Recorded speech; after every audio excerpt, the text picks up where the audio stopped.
Hola, ¿cómo están? Mi nombre es Giselle Torres y hoy vengo a hablar un poquito de lo que pasó la semana pasada. La guerra de los memes. La semana pasada murió un civil en manos de dos policías y entonces se empezaron a generar una serie de reacciones de la población civil, pero anteriormente los viejitos se ponían en los parques a hablar y en los años de Virgilio Barco y empezaban a hablar arreglar el país, lo que llamamos arreglar el país. Y ahora se arregla el país a punta de memes. Entonces, publicó alguien.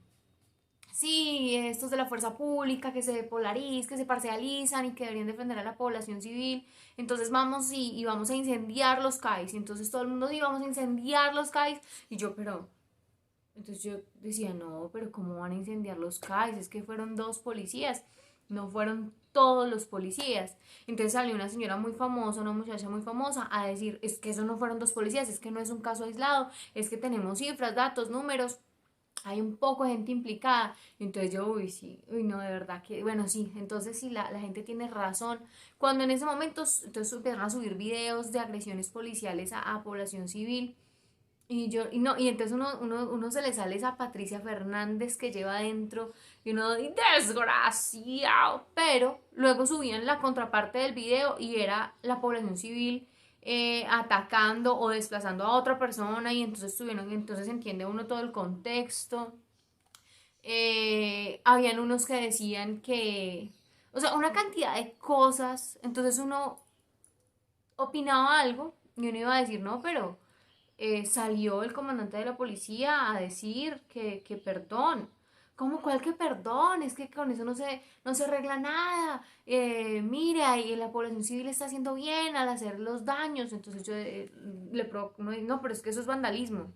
Entonces alguien decía, ¿desde cuándo vandalismo es más valioso un Transmilenio, es más valioso una pared rayada que la vida de las víctimas? Eso es lo que tiene el país como está. Entonces uno decía, no, sí, sí, sí, no tienen razón, sí, al fin y al cabo eso se arregla, se repara, pero las personas que han muerto no. Luego alguien decía, habían tantas cosas. Yo publiqué y dije, bueno, entonces yo propongo acciones pacíficas como las que se propuso en su tiempo el pastor Martin Luther King. Entonces, pero sí, pero eso no logró nada, lo que logró fue la manifestación armada de los afro y entonces se fueron a favor casi de Malcolm X, que fue el otro que impulsó en su tiempo todas estas situaciones de racismo, ya ahora los afros contra los demás de la población.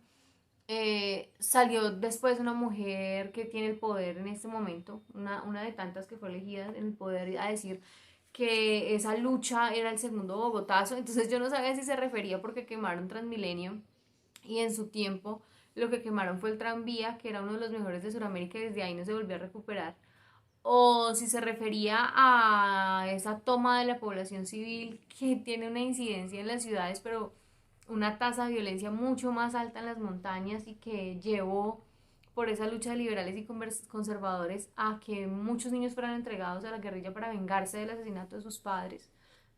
Entonces yo decía, ¿qué nos está pasando? Y todos opinaban y entonces tome su memazo. El uno decía, no, es que salgan, que marchen, que no sé qué. El otro decía, no, pero entonces quieren entregarle el país a la guerrilla. Bueno, una cosa. Y yo decía, ¿a qué jugamos?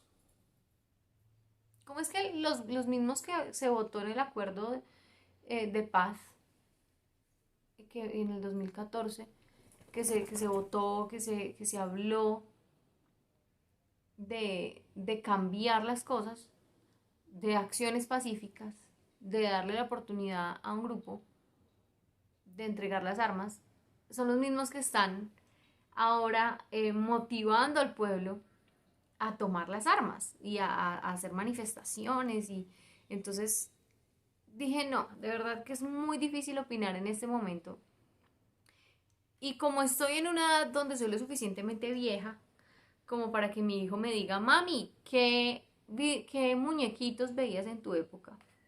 Como para que los niños me digan señora en el bus. pero soy lo suficientemente joven para no recordar la historia de mi país. Más cuando la cátedra de historia fue quitada del núcleo de educación, del Ministerio de Educación. Yo tengo un recuerdo vago de nuestra historia. Yo recuerdo la situación con Pablo Escobar por las bombas y porque al final del noticiero, después de que presentaban a los niños buscan su hogar, presentaban las recompensas por diferentes personas que habían hecho cosas malas. Recuerdo que se despejó una tierra en el Caguán, ni siquiera tengo certeza de eso, estaba muy pequeña.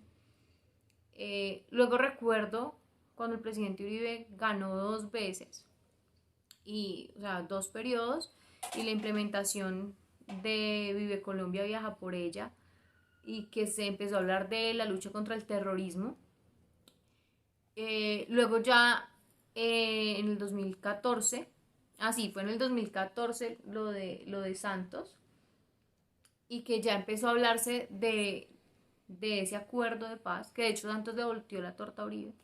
Pero de todas formas no entendía, no tenía la claridad como para opinar. Solo veía en medio del Face, de las redes sociales y de los comentarios de la gente una desinformación y unas ganas de dañar y un pesimismo colectivo, una histeria colectiva que aprobaba la guerra y que aprueba la violencia, y hablábamos de legalidad, de legitimidad.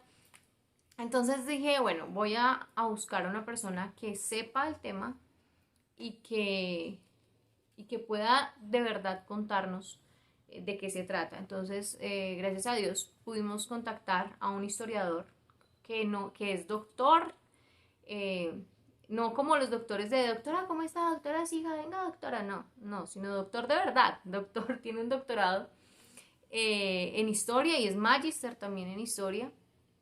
Y él fue muy amable, muy generoso al querer participar del conversatorio, y le puse ese nombre, le puse incidencia de los jóvenes en el postconflicto.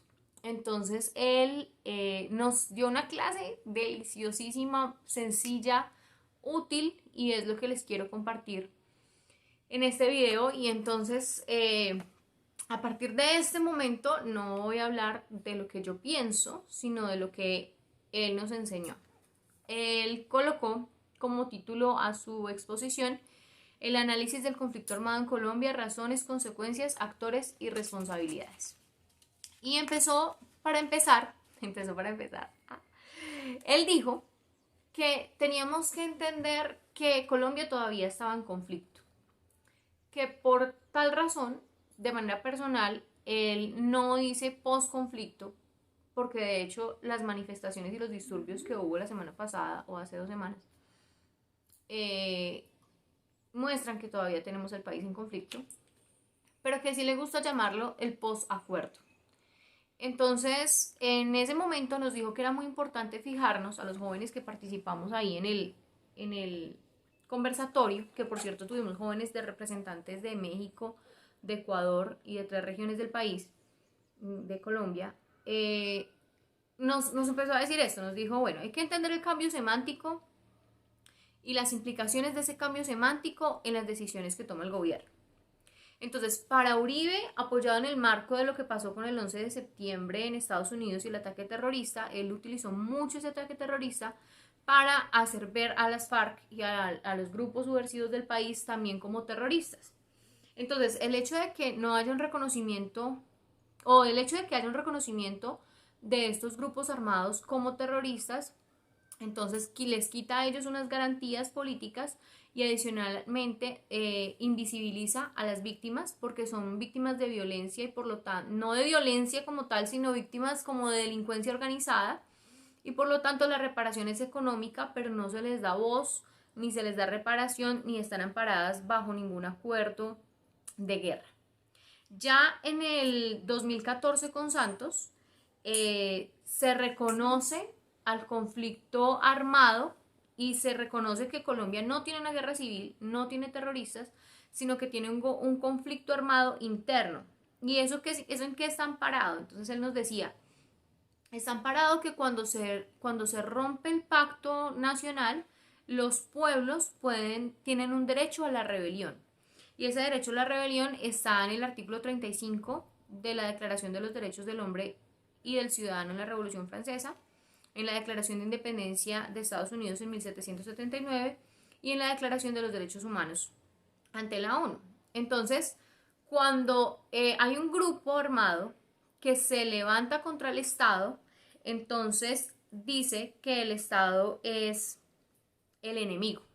Y entonces ese grupo armado ya no se le llama terrorista y ya no se le llama, sí, dejémoslo así, ya no se le llama terrorista, sino que se le da un fuero, un reconocimiento especial y se le llama un actor beligerante.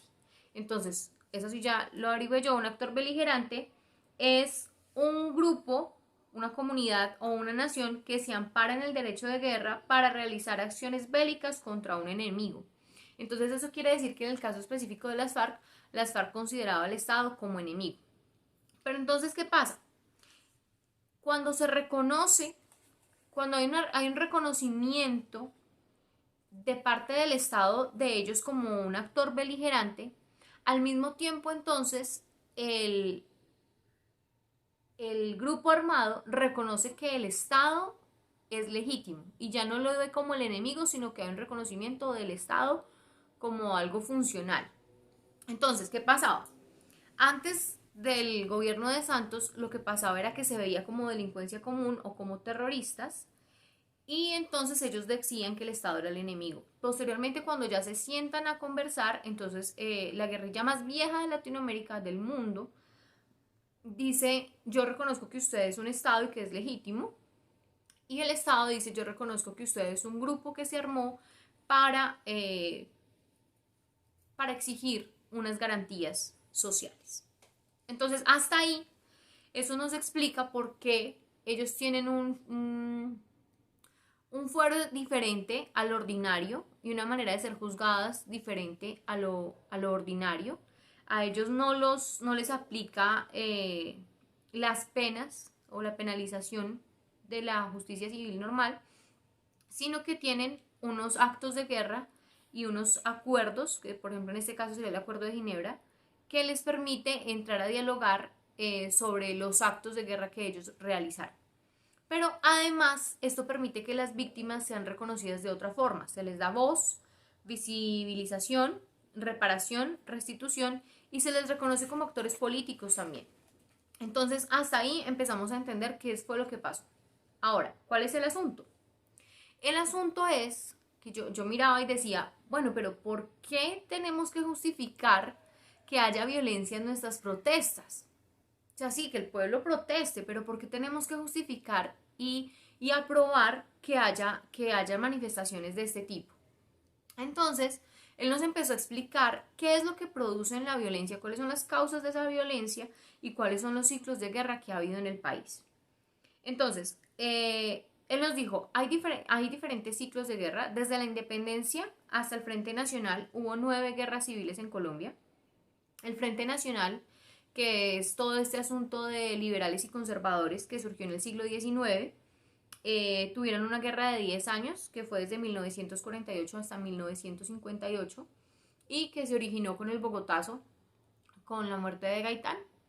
Y esta situación tuvo una incidencia que a Bogotá le dejó muertos, el desplazamiento de la parte de las riquezas de la ciudad también, pero a nivel de las montañas fue terrible. Yo particularmente por la labor que realizamos en la montaña he escuchado historias de cómo abuelos o padres o madres mandaban a sus niños de 6 7 años a la guerra, los entregaban a un grupo subversivo para que se vengara de la muerte que le habían propiciado a su papá los conservadores o los liberales, según el caso.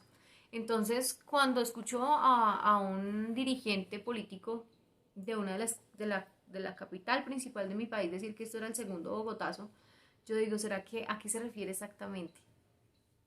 Y queda uno ahí como pensando qué estamos gestando, ¿no? Bueno, él nos decía, aparte de las 9 guerras civiles, tuvimos la situación del Frente Nacional, se votó un plebiscito donde por primera vez las mujeres pudieron votar y en ese plebiscito se establecía el fin de la guerra pero realmente el acuerdo, o los que se sentaron a dialogar y los que lograron esto, fueron 3 familias gobernantes y 9 clanes. Entonces esos son en total 12 familias que son las que tienen el poder económico de Colombia, y es lo que Gaitán llamaba la oligarquía colombiana, y que hasta hoy rige el país. Hasta hoy son los que dirigen y realmente llevan las riendas del país. Bueno, también nos explicó que aparte de los 9 guerras civiles, el Frente Nacional, luego en los 80 empezó, no, antes de los 80, todavía en el siglo XIX empezó la violencia guerrillera. Entonces empezó las FARC, que hablaba del derecho a la tierra, el ELN, que todavía no se ha desmovilizado, que estaba buscando el acceso político a nuevos actores sociales, y el M-19, que estaba buscando el desmonte bipartidista. Y después en los 80 nace la guerra o la violencia del narcotráfico, sumada a la acción subversiva que había en el país. Y como si esto fuera poco, entonces nacen los paramilitares, que son ese grupo de terratenientes buscando defender sus tierras, pero que las investigaciones han demostrado que también hubo participación del Estado, y que muchas veces esas agrupaciones de personas que buscaban defender los territorios estaban financiadas por el Estado. Entonces yo empezaba mientras lo escuchaba a afligirme y a pensar que Colombia está en guerra desde la independencia. Y desde el grito de la independencia no hemos dejado de darnos bala. Y el asunto es que antes, bueno, pero eso ya es una reflexión mía, no es lo que dijo el profesor. Antes nos gobernaba un extranjero y se suponía que nos íbamos a liberar, a emancipar del extranjero, y que íbamos a empezar a gobernar el país, pero lo que hemos hecho es matarnos unos a otros y matarnos a unos a otros por unos poderes. Entonces, ¿qué es lo que busca? ¿Qué es lo que buscan estos grupos? Controlar. No estoy hablando solo de los grupos subversivos, sino estoy hablando también de lo que llamamos la oligarquía.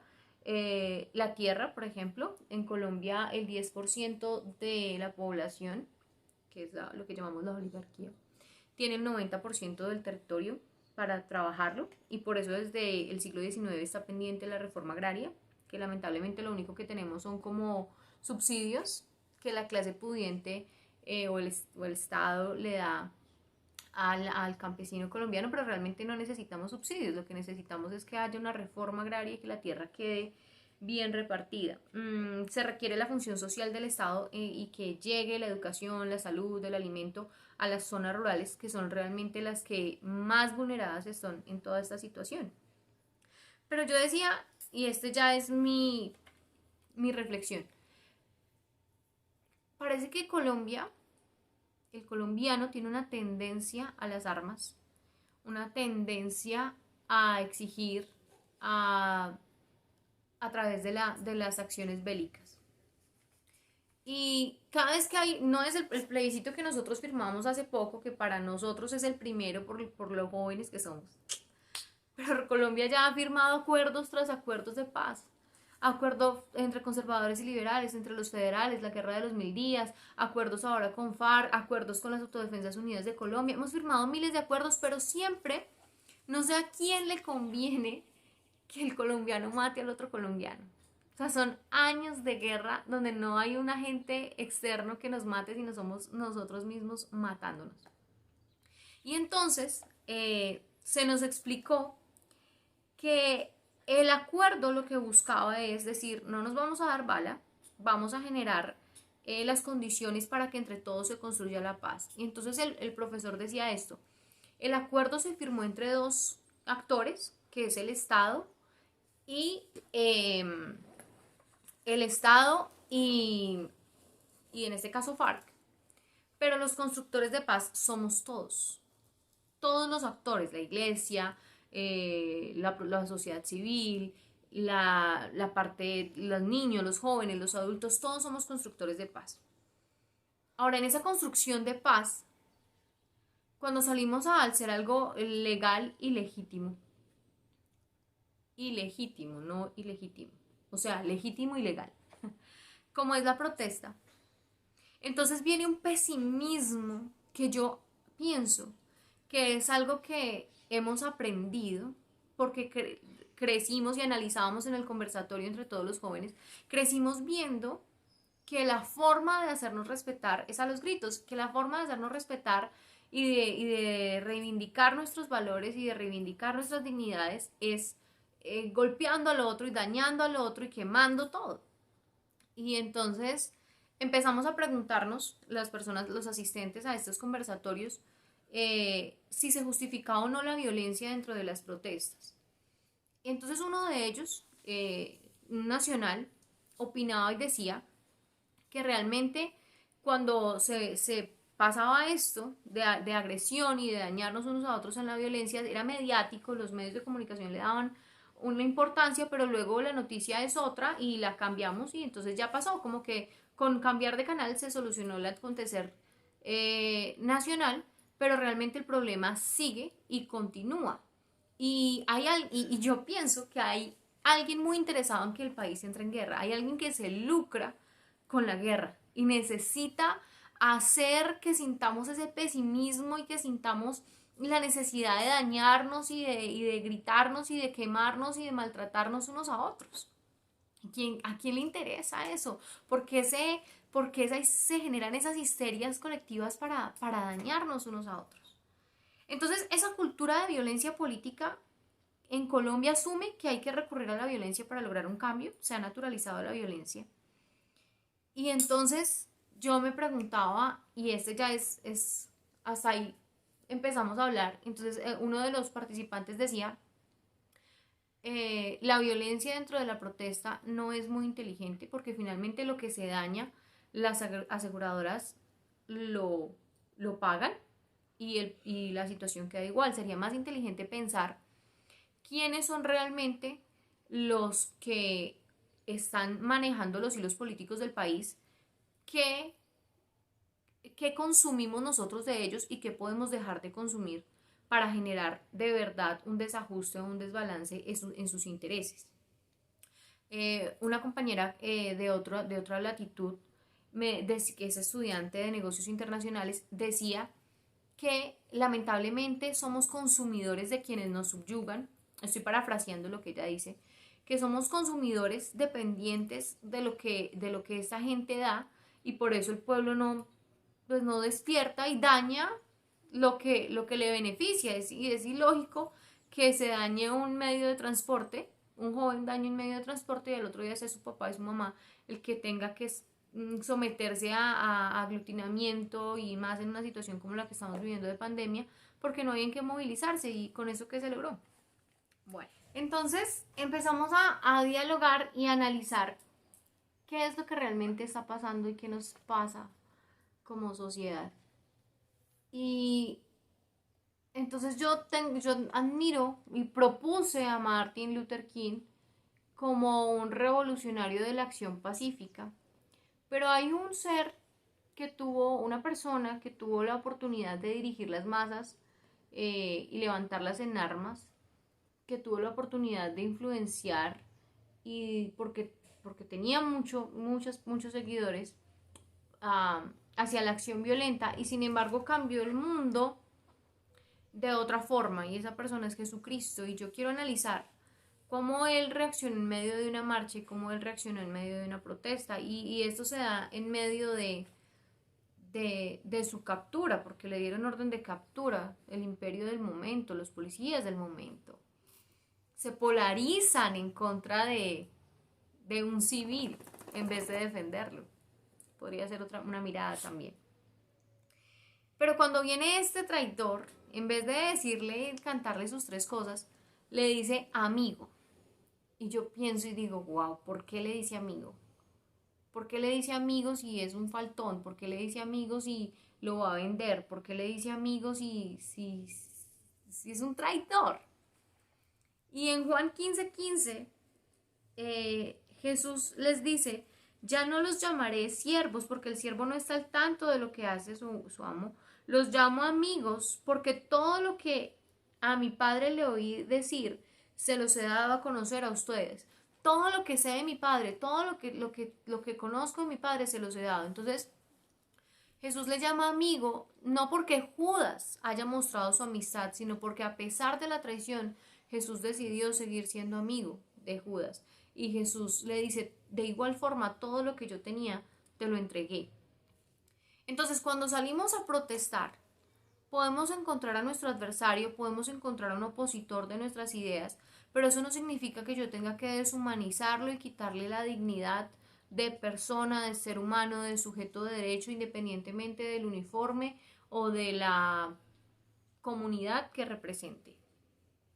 Entonces, ese recordar cuando voy a protestar o cuando voy a marchar, que el que está marchando a mi lado es mi amigo, pero el que se opone también es mi amigo, y el que tiene una opinión diferente también es amigo. Y ese entrego todo lo que sé por ti. Y entonces pienso, bueno, necesitamos ser amigos de Colombia. Necesitamos una generación que tenga opiniones diferentes, pero que decida dar todo lo que tiene a Colombia y que rompa esa cultura de violencia en la que hemos estado durante siglos.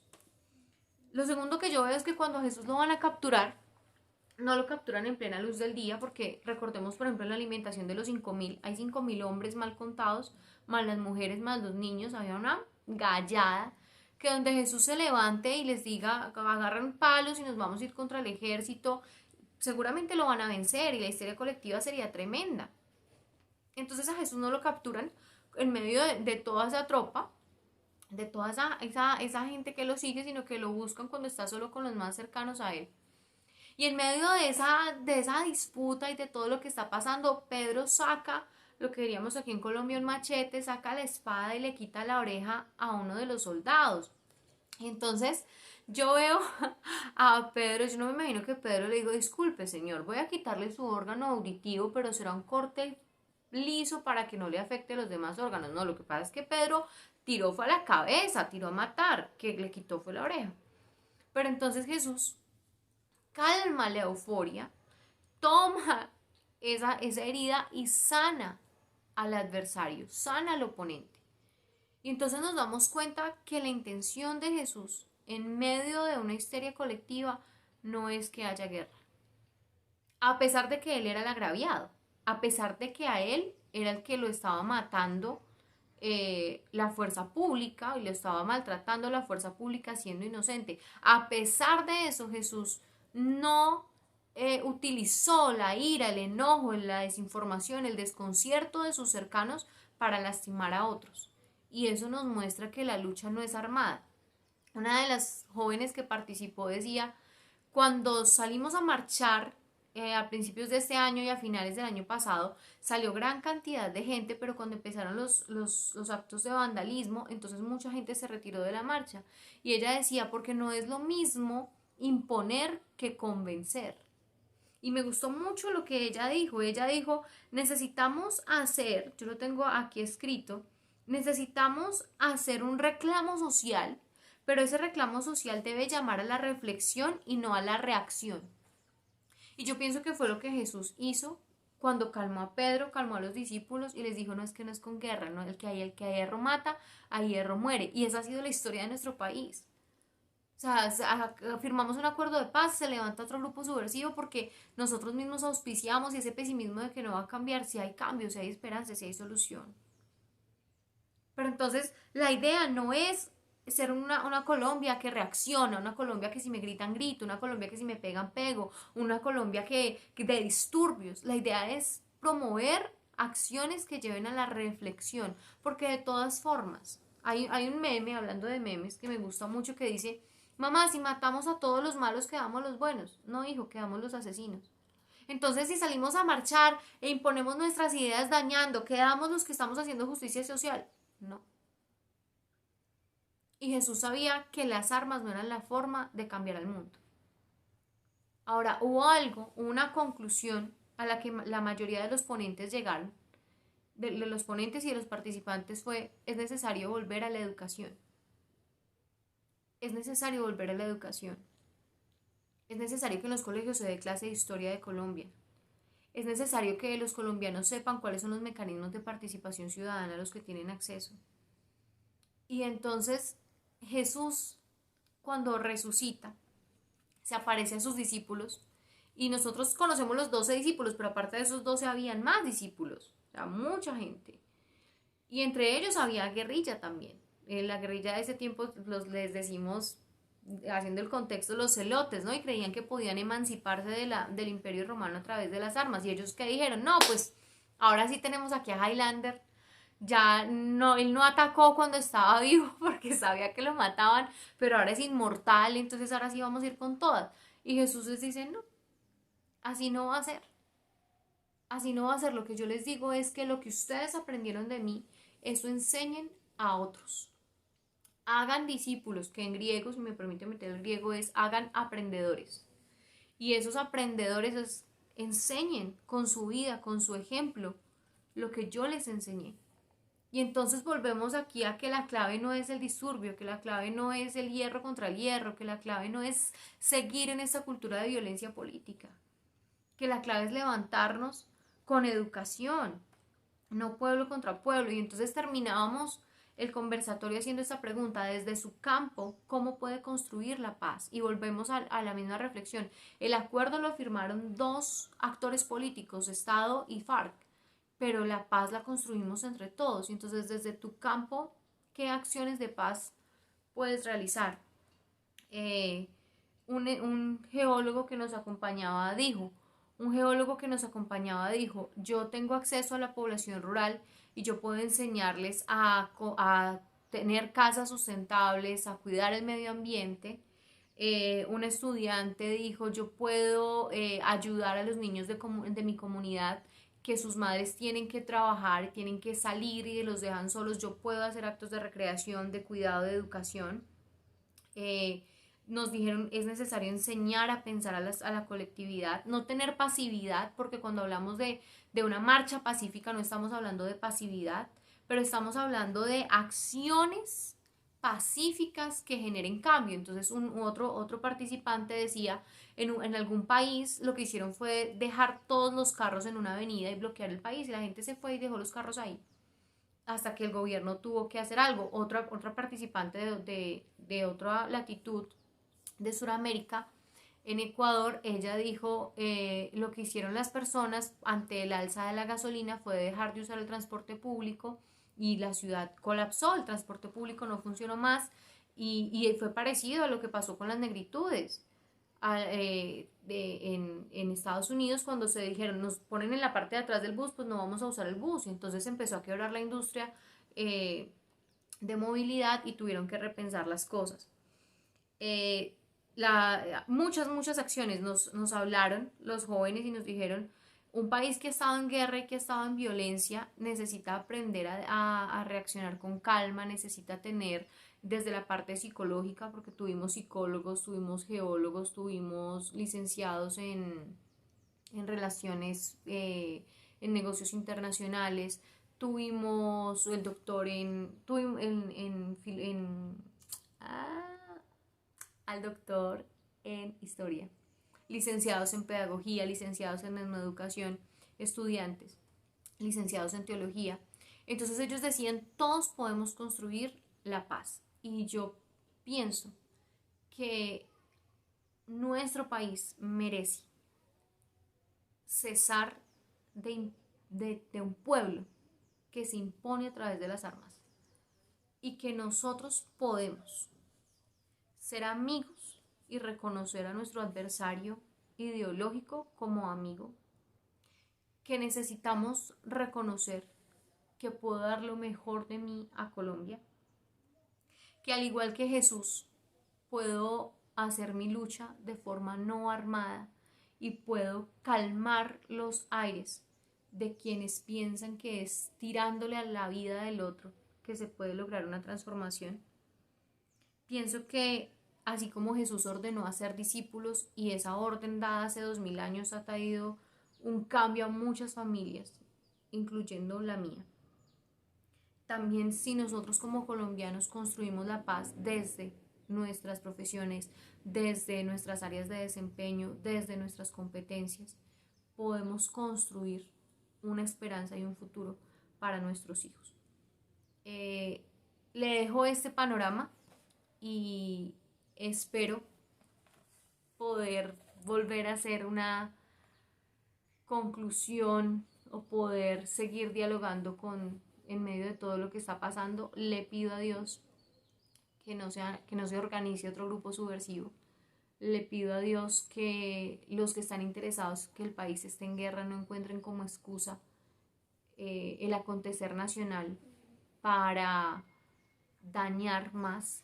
Le pido a Dios que todos los que en este momento están ya haciendo campaña y haciendo alianzas para las elecciones de los próximos 2 años, o que se van a dar dentro de 2 años, que el pueblo colombiano sea lo suficientemente inteligente para escoger a líderes diferentes a los que de esas familias que siempre han estado en el poder. Y le pido a Dios que guarde nuestra nación, le pido a Dios que nos ayude en todos los retos y desafíos que tenemos, pero yo particularmente decido ser una pacificadora, decido seguir trabajando por la comunidad con la que trabajo, haciendo acciones pequeñas que pueden traer grandes cambios. Hasta luego.